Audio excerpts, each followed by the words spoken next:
have definitely noticed an uptick in really egregious styles of marketing for glass skin, particularly on TikTok and Instagram. I think what happens is that the creators create the stuff on TikTok and then they just, re-upload it onto Instagram, which like we all do that. That's totally fine.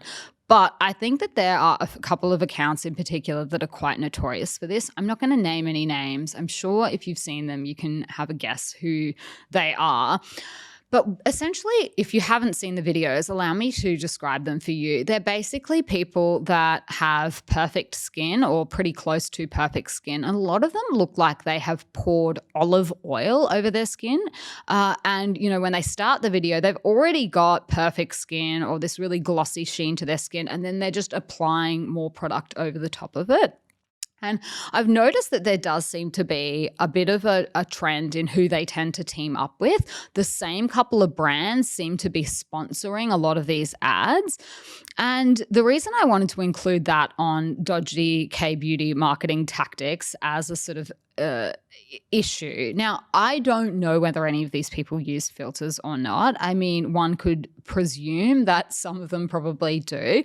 But even if they don't, the reason that I find this type of marketing so egregious is because it really does prey on people's insecurities, particularly about their skin texture and their pores, which everybody has.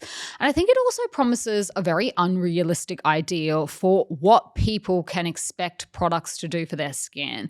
So the idea of glass skin in general, I don't really have a big problem with because I think it's a lofty ideal. I get why people are aspiring to make their skin look more glossy, more refined, brighter, all of those kind of things.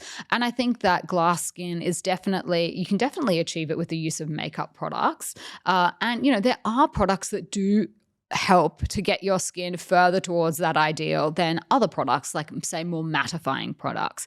So I don't necessarily have a problem with that. But what I do have a problem with is people using, filters or lighting or just creating a look to the skin that honestly, it seems to be almost on a quite predatory level, the way they're sort of baiting people into, asking what they're putting on their skin. And the other thing is that a lot of these people do seem to have the kind of skin that would look perfect no matter what they use on it because it's genetics. And they already do have, pretty smooth, pretty poreless looking skin. Some of the times these people also bring their family members onto their ads as well. I've noticed not necessarily the same people, but there are some people that love to bring like their mom or their grandma on and do contents with them. And if you have a look at the mums and the grandmas, 9 times out of 10, they have the same perfect skin as well, just a little bit, further down the track, maybe 20, 30 years further down the track. But you can tell it's basically genetics. Like these are the kind of people that are going to have pretty perfect skin no matter what they do. I think it's one thing to promise hydration and to promise, plumpness and elasticity and all of those kind of things. But the kind of ads that I am talking about just go that extra step. And I think it just really reinforces to some people that, they're not good enough, that their skin is never going to be close to this. And they just make people feel bad. And it's all done obviously in an attempt to get people to buy the products, and they go and buy the products. And inevitably they discover that no, they're not going to get, the same kind of skin as these people just from using those kind of products because it wasn't the products in the first place. So I just wanted to touch on that because I thought that was a really good point that the girls are talking about. Some of the glass skin ads are just straight up problematic.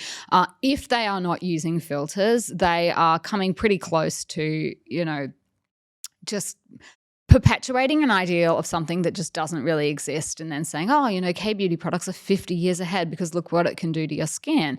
And, I don't know. I just think long term that those kind of tactics don't actually help your brand in any way because then, the blowback of that is you get a whole bunch of people coming online and going, well, it didn't work for me. So it's not really ideal, but I guess if the thought process behind it is to generate hype and get lots of reposts or lots of comments and stuff like that, that's why they're doing it. So I wanted to just mention that if you are seeing the same kind of ads that I'm seeing and going, how do they get this? and you are tempted to buy some of the products, I would just have a little bit of a think about that, because I think that some of these ways of marketing products are really problematic and they're not helping people in the long run.